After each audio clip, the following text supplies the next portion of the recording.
Okay, firstly, I'd like to thank you for meeting with me. Mm-hmm. For the record, if you could tell me your full name, please.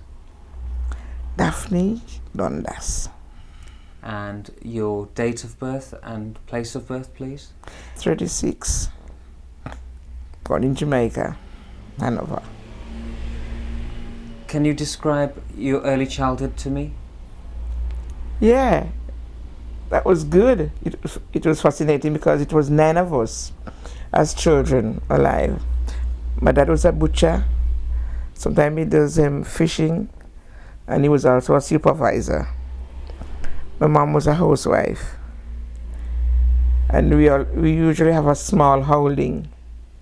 A small holding, like yard full of fowl, free range fowl, chickens, and pigs and goats.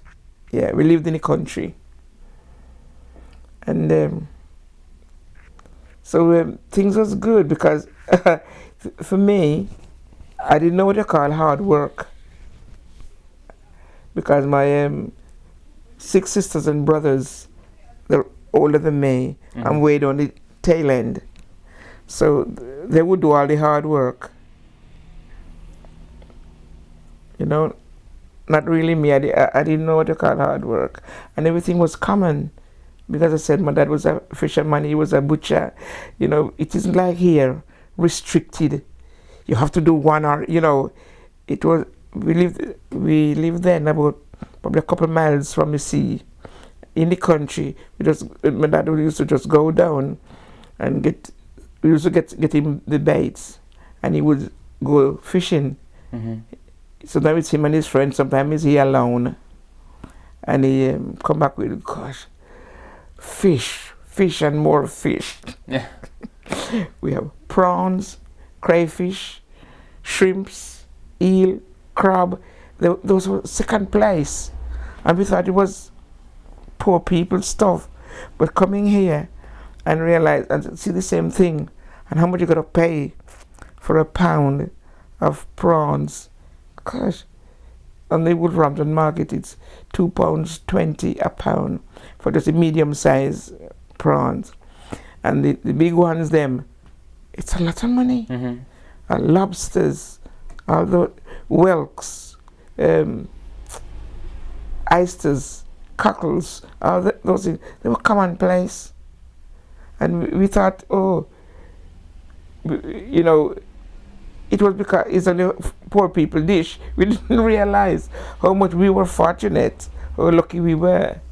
It's only since we grew up and came here, then I realized that we were living a good life. Did you enjoy the food, the seafood, or did you get fed up with it? Sometimes we get fed up. Uh-huh. Yeah, sometimes we get fed up. Mm-hmm. Mutton, like goat's meat, it was the dearest one, most expensive. And it was only, when I was a child, I could remember, it was only about 11p a pound. Mm-hmm. It was a shilling a pound.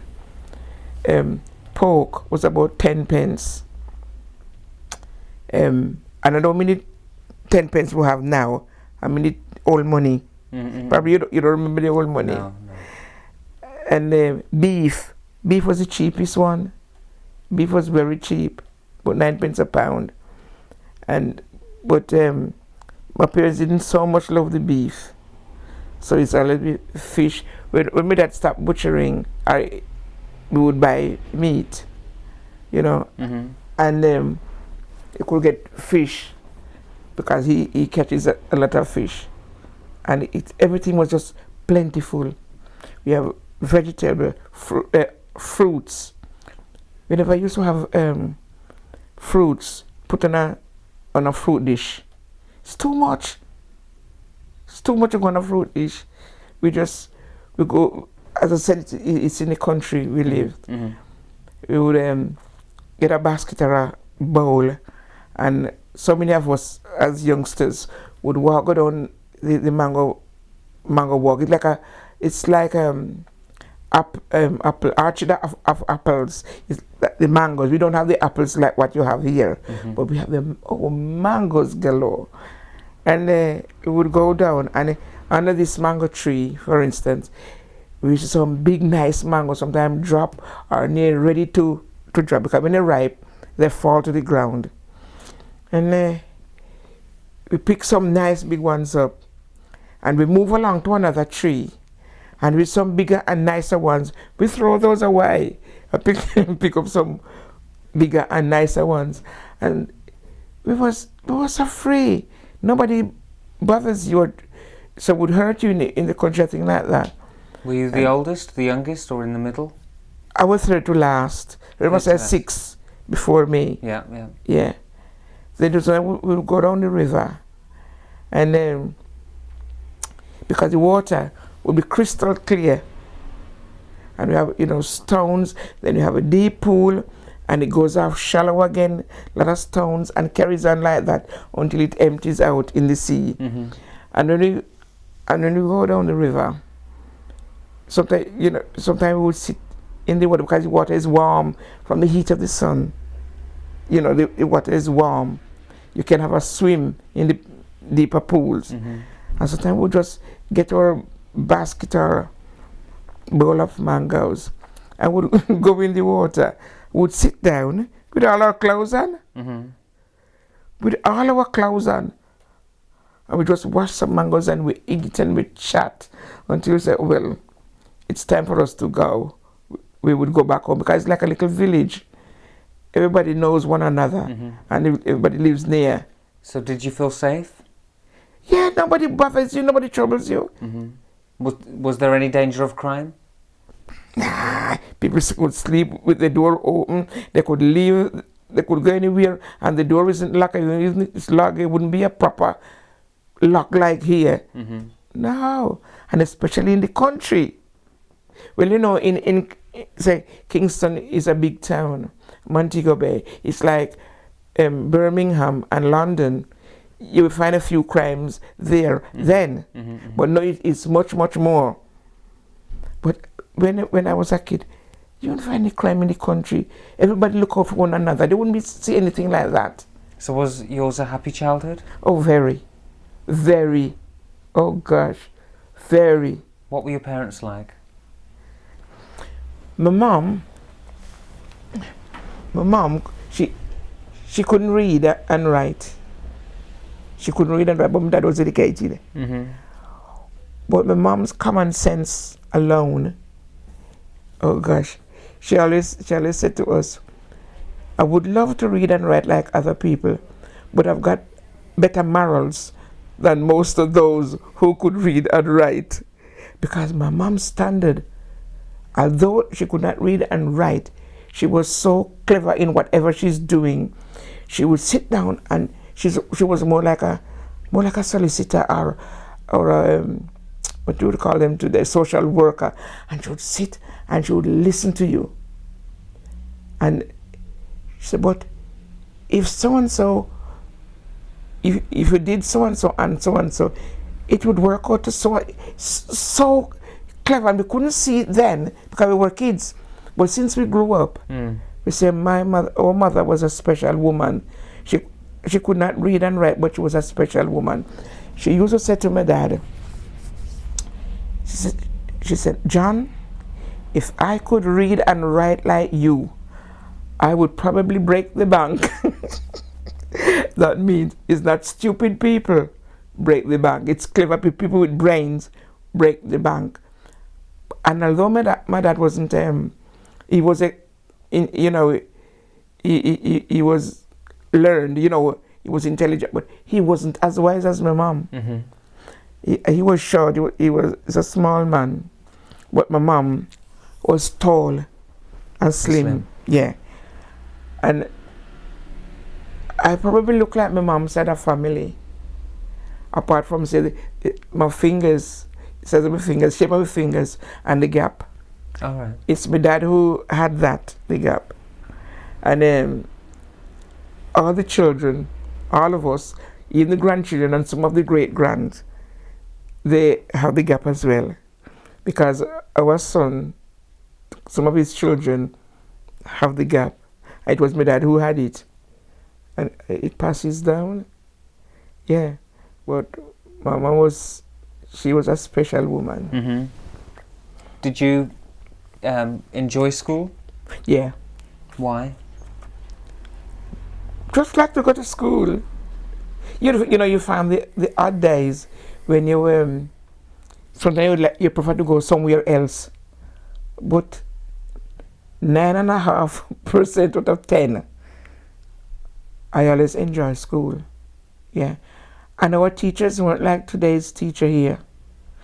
Our teachers, they were privileged to if we were being naughty, to hit us, Mm-hmm. don't ill-treat us. They would put us right.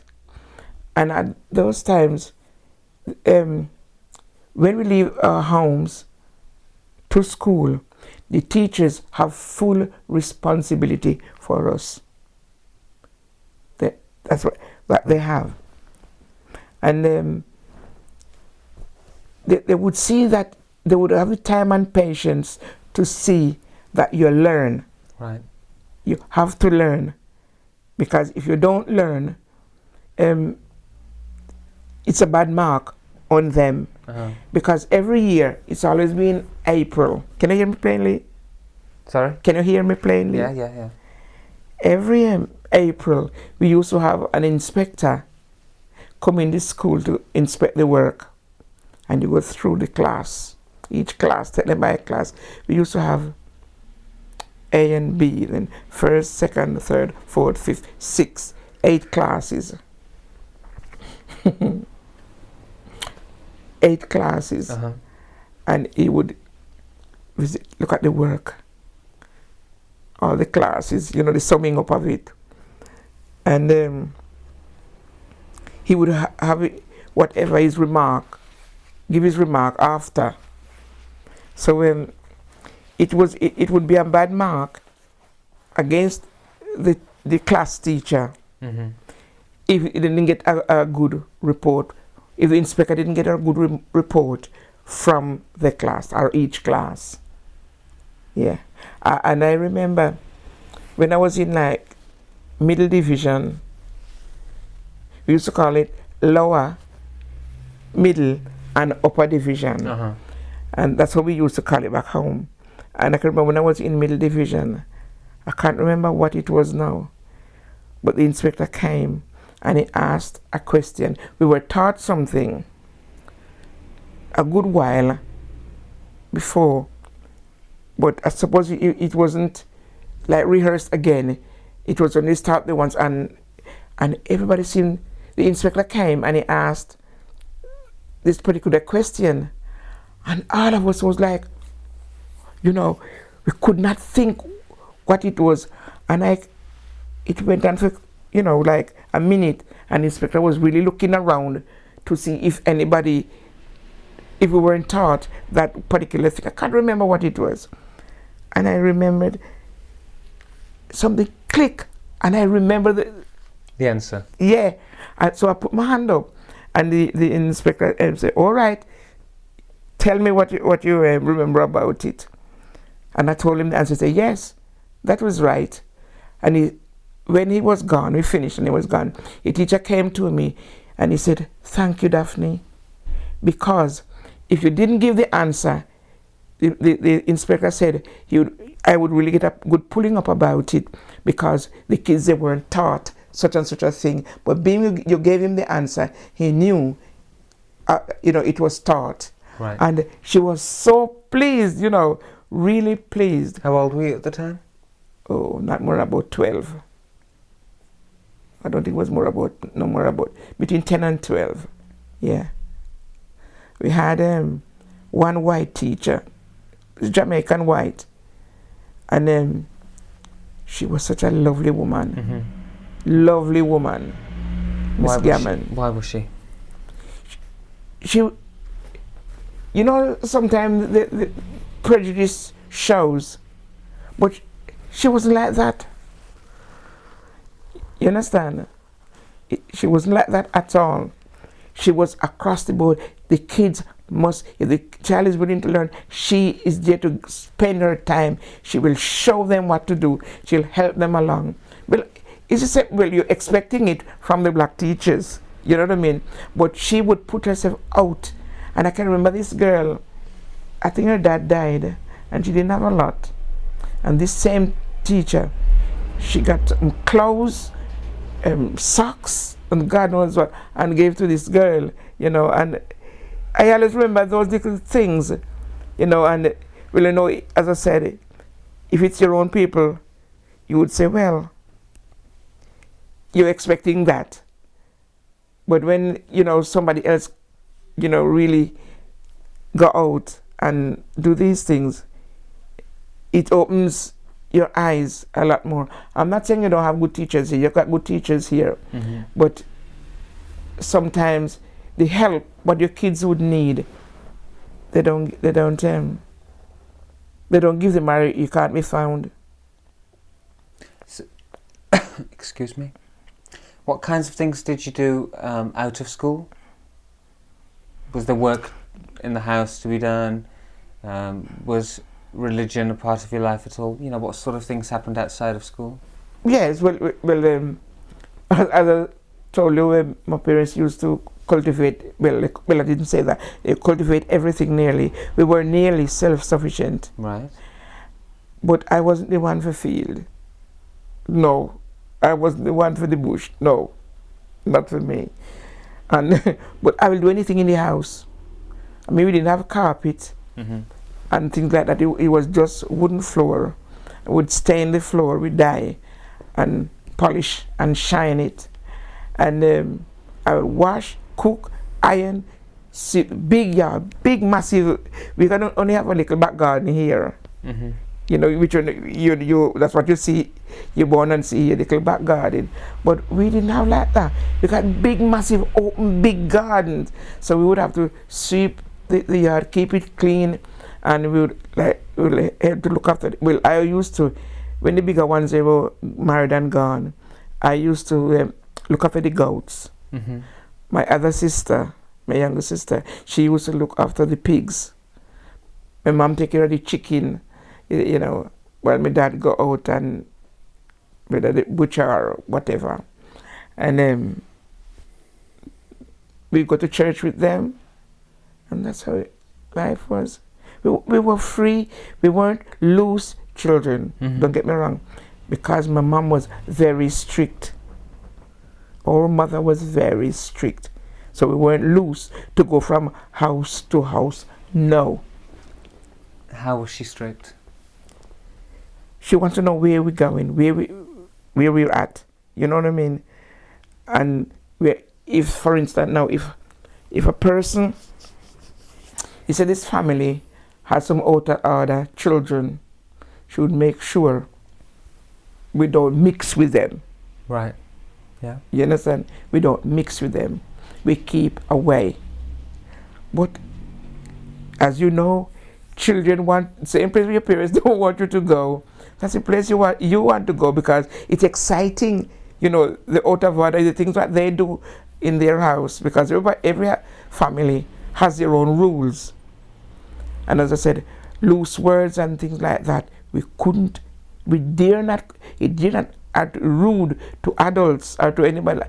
We couldn't do it. Mm-hmm. So, in a sense, we were brought up in a certain way, and that responsibility was our mom. Okay, now if you could take me up to the period where, prior to coming to England, Mm-hmm. if you could lead me up to the events that led up to that. Well, my brother, the eldest brother, he came here in the 50s. And he said, well, I have always wanted to travel. Mm-hmm. And he said, if all goes well, he would send for me, book my fare, and send for me. He is 19 years older than me. Okay. So he was like a second dad. Very caring he was. He's dead now. My eldest sister, she was like a second mom.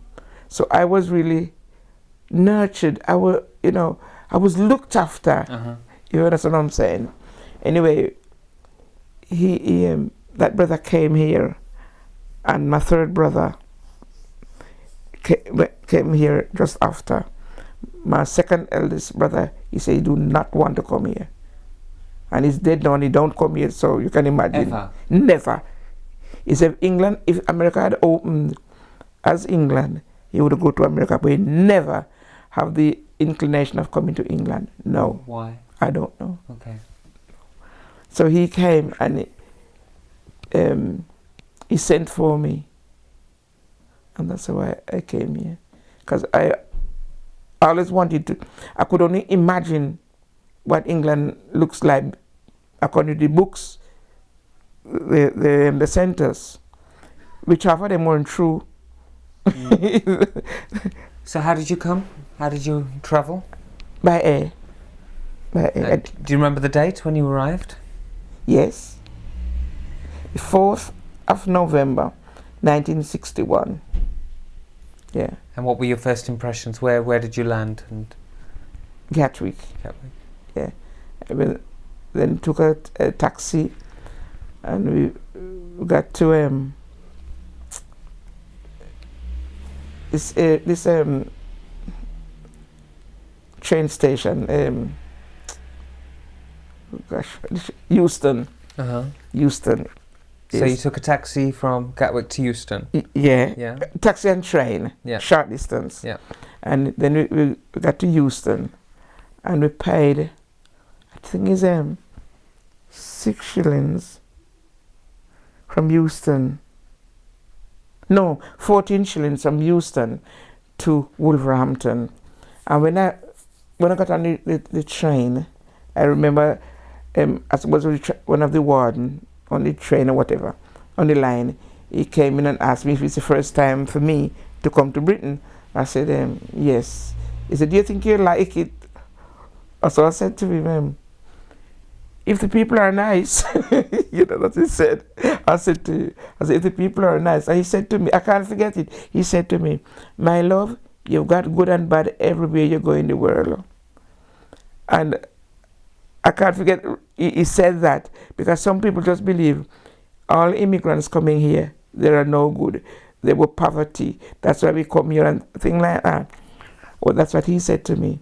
And there was this man on the train, on the compartment where I was sitting. Mm-hmm. He came from Trinidad, the Trinidadian. And he asked me, is it the first time for me coming to England? Mm-hmm. I said yes. And he gave me a magazine to read, you know. God, I've never been so frightened in all my life. It was all about wars. You're coming from the West Indies to come and hear about wars. It's like, say for instance, one of your people coming from India or wherever you come from, and the first thing is about war, and I was frightened stiff. And then So why? What did you think, there were wars here, or I mean, why are you frightened? Well, hearing about wars, because I remember 1944, something where we had the last war. There's a lot of things you couldn't import in Jamaica. You couldn't export, you couldn't import. So, you know, war isn't a pleasant thing. Right. And we could remember there was Zeppelin, like the Goodyear balloons. They were like Goodyear balloons, but much bigger. Mm-hmm. And they used to drop leaflets, you know, down, and you could pick it up and read what they were saying. And I mean, I was a kid, but I remember those things. And them times, people use paraffin in the lamps in the country, and flour. We import those things, salted codfish, paraffin, flour, bits and bobs. But the majority of the things we don't have to buy them because people grow their own stuff. Mm-hmm. But when you can, and at night you couldn't have the lights on and, you know, things like that. You couldn't light the lamp and so on because you frighten the enemy, come over, see a tiny little light, and bomb anything. War was just horrible as far as we understand. So I thought when I read about these war, when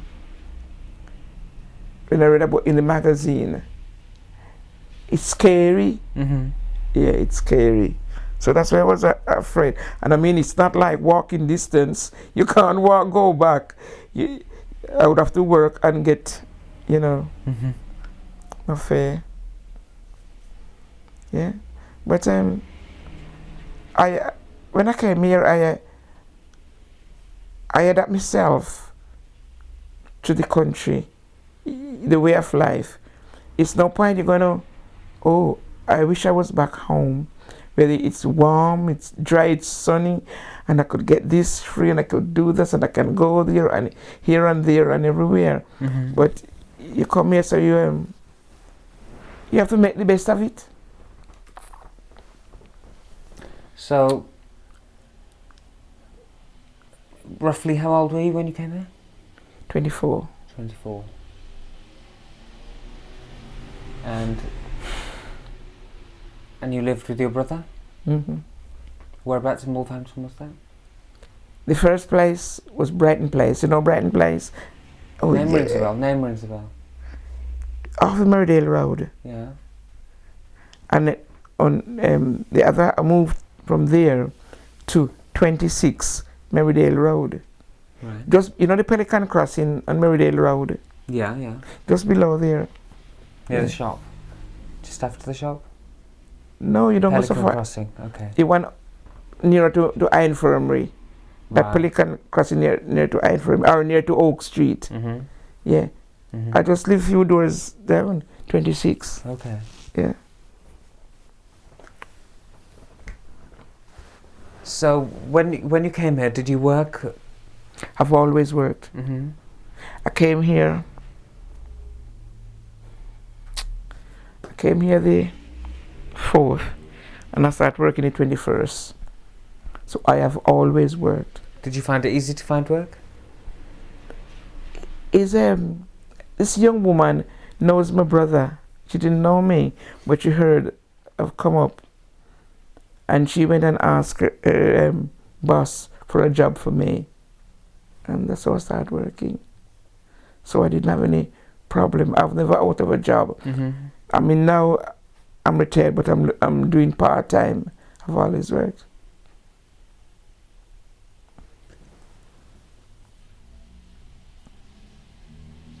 And what kind of work was that?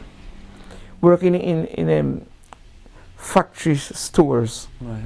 In the stores, we send out orders, get in orders, send out orders. You probably know the place. It's down. Where is it at now?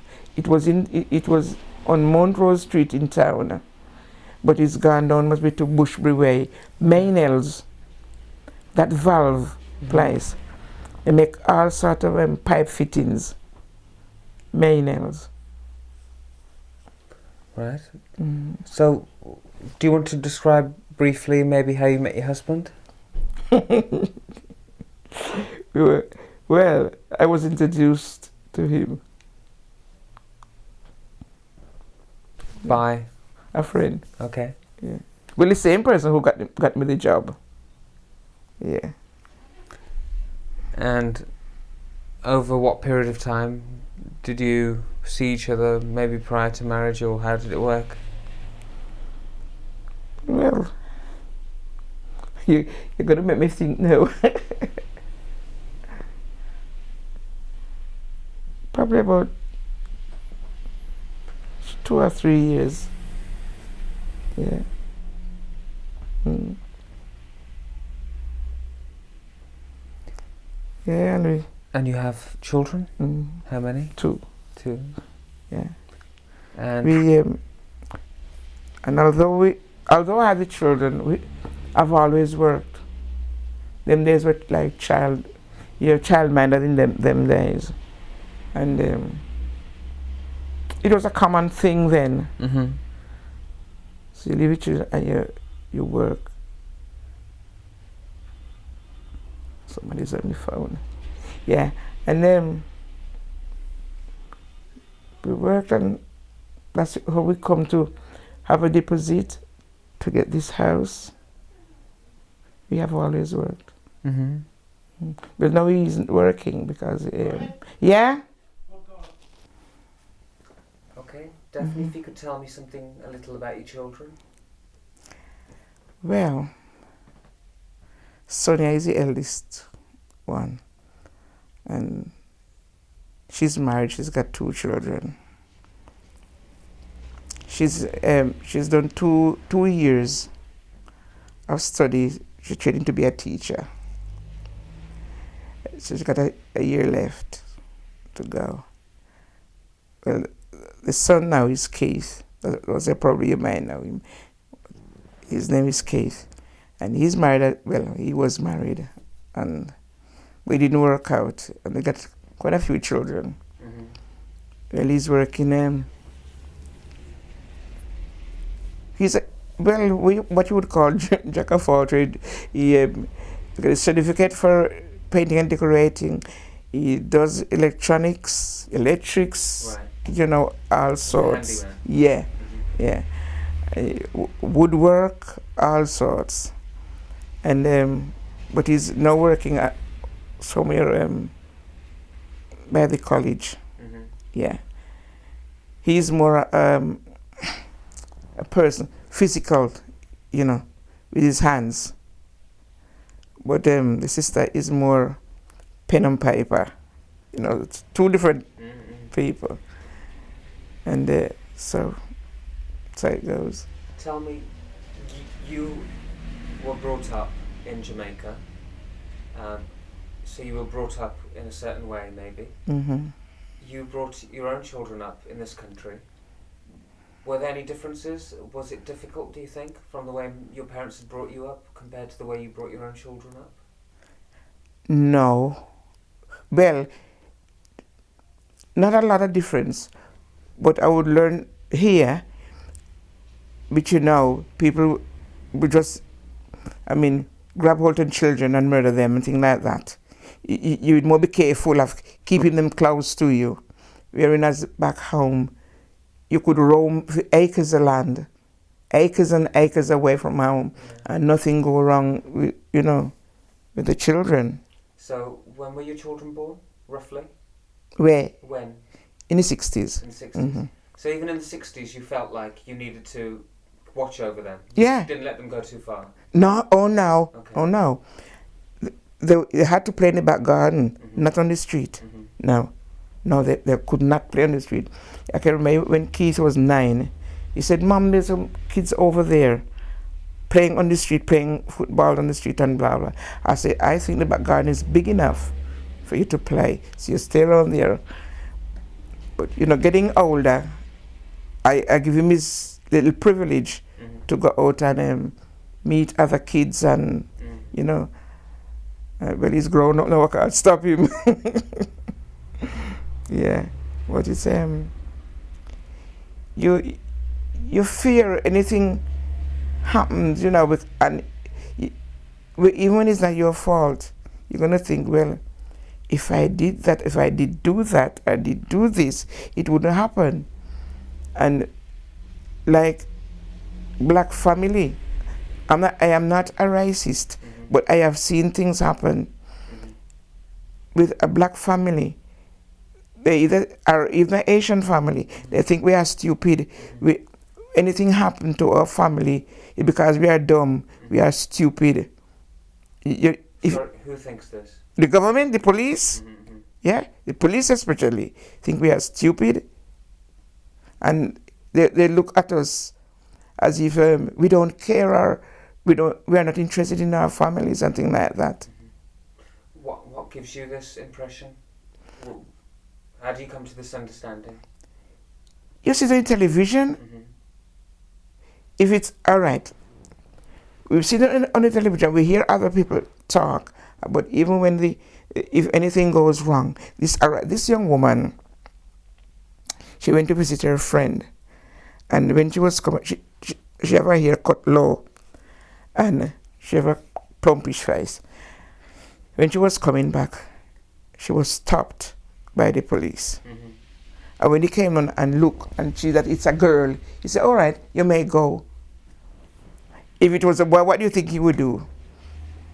Start interrogating, but being it's a girl, he sent her through. I noticed I had this finger cut, and I went to Royal Hospital many years back. And when I went there, they bandaged it. They gave the injection and they bandaged it.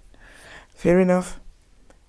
I went back, and I think it was 5 days I should go back to them. And when I went back, the blood come out, and soaked down on it and dried up. And the nurse there, she would not even allow me to put it in water and to soak it off or cut it off. She just reel it off and pull it off. Even though it was stuck to your skin? Yes, I'm telling you this because it happened to me. And the blood starts streaming down. And then I noticed a child was beside me. His mom cut a tin tuna or whatever fish, and he pushed his finger in, and the finger cut on the lid of it. And the same nurse was so sympathetic to the kid. I know it's a child, but they don't look at us as if we've got feelings. We're not supposed to have feelings. Was the child white or black? White. Okay. Yeah. The child was white. And she had the child hand in the water, to calm it. And yet, she just ripped mine off. And then it started bleeding down my hand. And I look at her. Did it hurt? Joking. If it ripped out your body, because it's the end of it cut off. So did she cause some more damage by tearing that off? Gotta be, because it started fresh blood bleeding down my arm. And I look at her. And the same nurse, after I had Keith, I had an abscess form in my right breast. And then I couldn't, it didn't come out to burst. It was inside. But I went through, I couldn't tell her what I went through with her. Oh, sorry. Okay. And then my doctor sent me to the hospital. And he said, he prescribed me some things to put on it, some kind of poultice to put on it. Still didn't work. Only having pain day and night. I took tablets until I could feel it scraping my chest. That's how it felt to me. Anyway, I went. He sent me to the hospital, put me off to sleep, and they split it. 2 weeks after, they even put a tube in it to drain away the pus. 2 weeks after, it was healing up, but it still was draining. You understand? Yeah, that's the liquid, yeah. So the pus was draining out. So he said, they have a look at it, and they said, it's not right. They have to cut it again. So they did it in the same cut, put me to sleep again. This is after how long after the first time? Just 2 weeks. 2 weeks, okay. Yeah. So it's still a fresh wound. Yeah. But they put me to sleep and they drained it. And this Asian doctor came up and said to this white doctor, can I do it? I would like to do it. And the small man, and he did it. And he said, well, I was half awake. He said to me, when he finished, he said to me, no, Mrs. Donners, I've done it myself, and I've squeezed all the pus out, and within 10 days, your breast will be okay. Would you believe it? He was right? He was right. And when I was half awake, he came in to see how I was doing. It was hurting terribly. And he said to the same red-faced nurse, give her an injection to help the pain. And I don't know if she had some out from me or our people, I don't know. But she went and she got a needle, and she did not say, gentle, push the needle in. She rammed the needle in. Where did the injection have to go? In your arm or in your... In my leg. Okay. In my leg. She rammed the needle in. And then when I all an hour after, the pain was still ripping. Sorry, the pain there or there? The pain, Yeah. because I don't even think There was... it was a injection for, for the pain. I don't think it was the same one, because if anybody hurt me, I marked them. And it was the same woman who dragged it off and it bled down, man.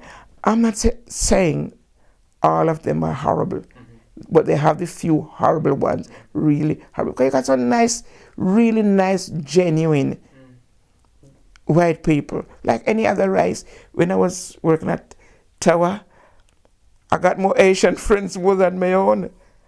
If you understand what I'm saying. Where's Tower? In Wambone. What's Tower?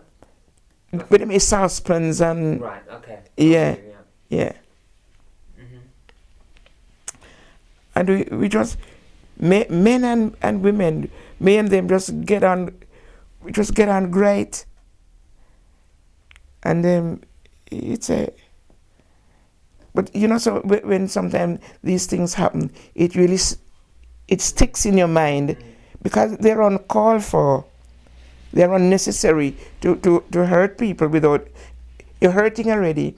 And just like putting salt in the wound.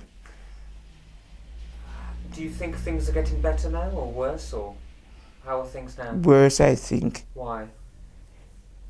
Because apart from, say for instance, the teddy boy days, although there were teddy boys on the road, I never saw one. They never troubled me, never heard me. Well, and I'm not saying anybody troubled me now, but when you look at the amount of killing, the racial killing, what can you say? I mean, even up Brickland Street, up Owen Road, if they get you in late hours, they'll do whatever they want to do. Who's they? Some of the white guys, look how many black guys have been killed in the police station, on the street, if you understand what I'm saying. Over the years? Yeah, even recently. Okay. Yeah. But have there been crimes or muggings or incidents in Brickhill Street and Owen Road, you said? Okay. Late at night? 2 weeks. Race related? Well, I don't know 100% if it's race related, the one on Brooklyn Street. But I know there's an Indian man, and probably the only one somebody to beat up. And they beat him up. I know this man. When you say man, how old was he? He was in his 30s. Yeah. Probably 40s. And he was a bit drunk, and he was going home. And they give him a good, these white youths give him a good beating. And this bloke, he's not one of the rough type who would look for trouble. He's a big fella, tall, but he's like a gentle giant, really, And they do have beat him up. So you think things are getting worse? I think so. What the police doing? I never have any trouble with the police, don't get me wrong. I never have any problem with them. No trouble, no bother with them. But when you read about how they handle matters, it makes you wonder what they are doing. If it's a racial killing, what do they do? If they do the killing themselves in the jail, who take it up? Nobody. Okay. So do you think things are changing since the death of Stephen Lawrence? Because since the death of Stephen Lawrence, there was the Macpherson report, and it has generally, you may have heard from the news, it is generally understood. The Macpherson report did say something like that there is institutional racism in this country, that institutions like the police force are racist. They are, of course. And so what I'm saying is it's out in the open now. But do you think now that it's out in the open and now that these things are being talked about and being addressed within organisations like the council for one, our council in Wolverhampton. Do you think things will get better, or do you think this is just to keep people happy? I think probably it's just to make people happy, because if it's in you to do it, it's going to take more than talk to get it out of you. If you understand what I'm saying. If, for instance, I put it this way, if you have a hatred for, let's say, English people, then, and they start talking about it and bring it to the public, that's not going to stop you hating them, is it? Sorry, you've lost me. I said, yeah. If, for instance, if you have a hatred for English people, and it come to light, it came open, everybody knows about it. That although it is in the light now, everybody knows about you hating English people, that does not gonna stop you hating them. It might keep you off for a little while, but you still hate them. It's just an instance, you know what I mean? It would be it would be the same. You might cool off until you get another opportunity to do something else. Do you think education could help here? Well,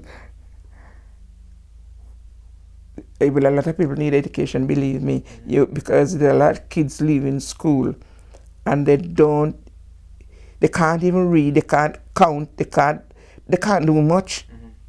And society, the morals has broken down in the schools, at home, and some of them, the government is to be blamed, because you're not supposed to do this, you're not supposed to do that. And I am not saying you should ill-treat your children. I'm not saying that at all. But what I'm saying, you're not supposed, it's against the law to hit children. It's against the law to do this. It's against the law to do that. And I have never seen more out of order, horrible kids more than what we are having today. Because not even the parents not supposed to smack them or do this or do that. In the schools, believe me, it's down to rock bottom. They're just straining the dregs. For the children. They haven't got no manners to the teachers, to nobody. And they let go. And they tell her plainly, it's against the law to do this and to do that and to do the other. The government put them in this put the parents in this position. But when my kids were small,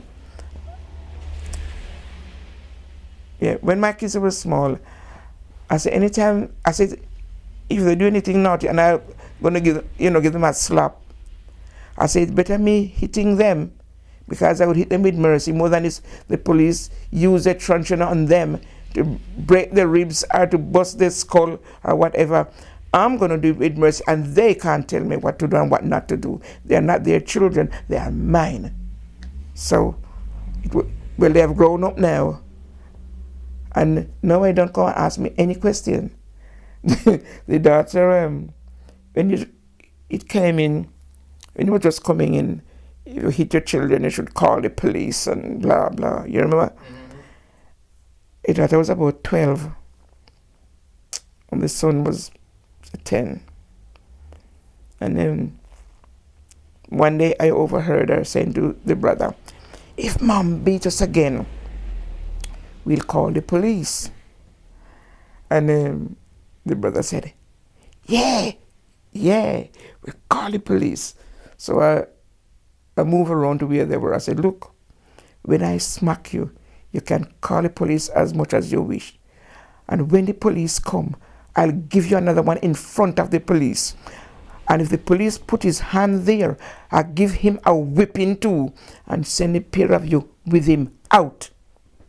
So they don't remember. So since they grew up, I remind them what they were saying, and what I said back to them. And they don't have laugh. They said, mom, we're trying to overthrow you. I said, yes, but anybody who is bad, it's me. I'm the bad one. So even today she was laughing. No, yesterday she was laughing when something come about children, and she was laughing. I said, "Oh," telling somebody else that I said I would beat the police as they are my responsibility, not the police's responsibility. When I correct them, I'm correcting them for their good and for my good. Nobody's not going to tell me how to raise my children. They are our children, and we must know how to raise them. Do you think religion has helped in any way for you to get through? Yes. Yeah. How? Yeah. When you say, I'm sitting in our church. When your children they grow up in church, they learn to respect others. When they respect the words of God, they respect their parents. And one of the things what people do is to, for instance, now if they have a hatred for another race of people, they would, everybody, children, parents, would sit around that dining table or wherever, and they start to cut down the other race of people. The children grow up with that hatred in their mind, in their heart, full of it.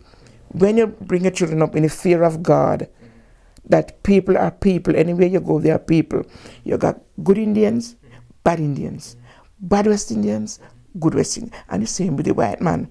People are people. It's only the color of the skin makes the difference.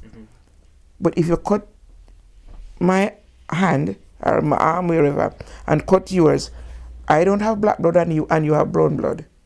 We all have the same blood. And who tell you or me that if I need blood in a hospital, and if say I was giving blood or you were giving blood, I wouldn't get in your blood if it's compatible to me? Exactly.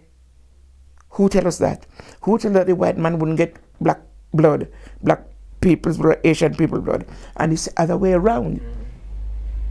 We all have the same blood. The white man has a rare blood group. They have O positive, A positive, whatever. The Indian man has it. The black person have the same. Yeah. So what's the big difference? There's no big difference in it. But people think, oh, if I'm not blonde or blue-eyed, I'm stupid. Person with the black hair or the black skin, they're stupid. There's no such thing. What do you think has been the cause of that? Of that fear? What has been the cause of? It is a fear. A fear of what? Frankly, you might the next race of people, or the other two races of people, might become like them. There's a fear, the fear of the compatibility. You know what I mean? The fear for the competing. So they try to step down on you all the while, keep you down, crush you down. You can't come up. In my time, we couldn't get a decent job. And that because they had the education and we didn't have it. If you understand what I'm saying. But we were kept down. Well, now these children are born, you lot are born here, you will not accept it. When we came here, we did not. You have your parents and probably your brothers and sisters. You got a back. We come here, we don't have any parents. We don't have any back. We have to stand on our own feet. You were the pioneers in that. Yeah. We're like a platform for you, the next generation. So you have more chances, more than us. We had to cope with the dirt and the muck. You understand? Yeah. But you want what we go through, what your parents go through, probably your grandparents go through. You would not stand for it. You soon tell them what to do with it. Yeah, but it's like our children. They will be the same. When we have to take it. We need a bread, for them. You understand? If they don't have a bread, or for instance, they can come, mom, so and so, or dad, so and so. And so we didn't really have any parents here to turn to. We have to work our own bread and stand on our own feet. What predictions do you have for the future? So you think society is getting worse and worse. What do you predict for the future? Oh my God, help us. It's going downhill. I don't think it's going to get any better. Mm-hmm. It's going downhill. I know there's a lot of what you call it there, things coming like computers and internets and blah blah. It's only to get people other jobs, half of them. What's going on, and things like that. But I don't think it will get better. No. I mean, the first thing, what kind of children are we growing up in this dispensation? What kind of kids? They're rude, they're rotten, they're horrible.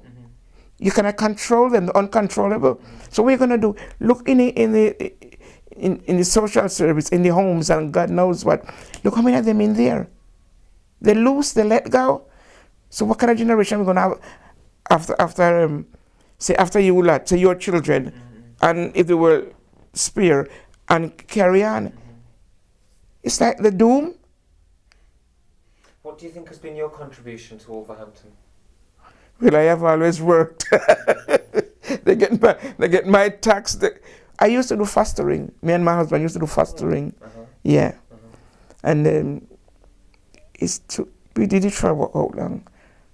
Probably just over 2 years, I think. Too much hard work.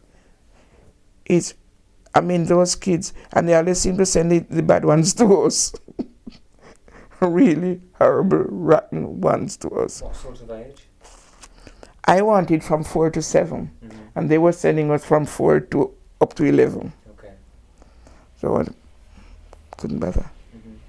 So we stopped, and they when you're doing fostering, my God, if you don't know God are having His strength, they drive you mad, because they're from pillar to bolster. They move from home to home to. We had one boy, a white boy, 14 and a half months. He wasn't supposed to stay here about 6 months, but nobody seemed to want to move him because he was well taken care of. If I can't do the job properly, I don't do it at all. Sure. And this boy, his ways was changed up so much. I'm going to tell you something, an instance. Me and him went to a gospel concert one night. When he came to us, he was nearly 8. And we went to a gospel concert one night. And I think we walked from town, coming down. We stopped and I think we got some Kentucky chicken. Anyway, we came down Brooklyn Street and we got right up there on the Owen Road here. And this police car, 2 of them in the car, they saw me and him because he always linked with me. Yeah. And they saw us there. And you know what they did? They went around, carry on, and they went up Kimberley Street, which is the next street, and they circled us. Yeah. I could see them looking out at us. Yeah. To see a black woman with a white child. And they went up Kimberley Street, and they circled us around. I said to him, before they did that, I said, the way they were looking at us, I said to him, they're going to circle us and they're going to come around, you watch. And that's what they did. They circle us around and they come around and they pass us and they look at us again and they slow down until we turn in here and they drove off. And I said, oh, this is what this social worker was telling me. I'm number one, here because she think I'm the first person, black person with a white child. When was this roughly? What dates? In the 70s, 80s? When was this? No, it was in the 90s. Okay. Yeah, you would believe that. In the 90s. And they didn't want to give black foster carers white kids. But this boy, he went after 14 and a half months. He was 8 years old when he came to you? Nearly 8, yeah. What was his name? Robert. Mm-hmm. And he went, but he became so nasty and revengeful. I couldn't keep him any longer. Was he able to identify with you? Because obviously he's a young white boy, 8 years old when he came to you. Oh yeah. And was he able to accept your care and love from you and your husband as black people? Especially from me, because he was very close to me. And he said one time, he said, they said black people are horrible, but it's not true, because you usually call me Nana. He said, you are lovely, you're nice, and I love you. And it's not true that black people are not nice. That is, he said to me. So what made him vengeful, do you think? If you don't allow him to have his own way. Okay, so he was quite disobedient, spoiled. Oh, he would throw stone. He would fill the back garden with, in the backyard, with stones and all, pan from everywhere. Right. Yeah. Okay. So they took him. We could not even tell him he was going. Why is that? He said anytime they say we should leave our address, he would run away, because he don't want to go. He don't want to go, but he don't want to be told. What to do? No. Finally, before we finish, is there anything else you'd like to add? Like what? Just about life. Anything about your life? Well, I would love to go on holidays more often, but I can't afford it. Where in particular? I would love to go to Greece. I would like to go to. I've been to Israel once. Well, I would like to go to another part of Israel, and Spain. Not too far. Why Greece and Spain? Why? It's warm. Okay. I wouldn't go to cold countries. Oh no. I wouldn't go to cold countries on any holidays. I'm living in one, so why should I go to another cold one? I agree. Okay, thank you, Daphne. Thank you, You're Daphne Dundas, for sharing your experiences with You're me. welcome.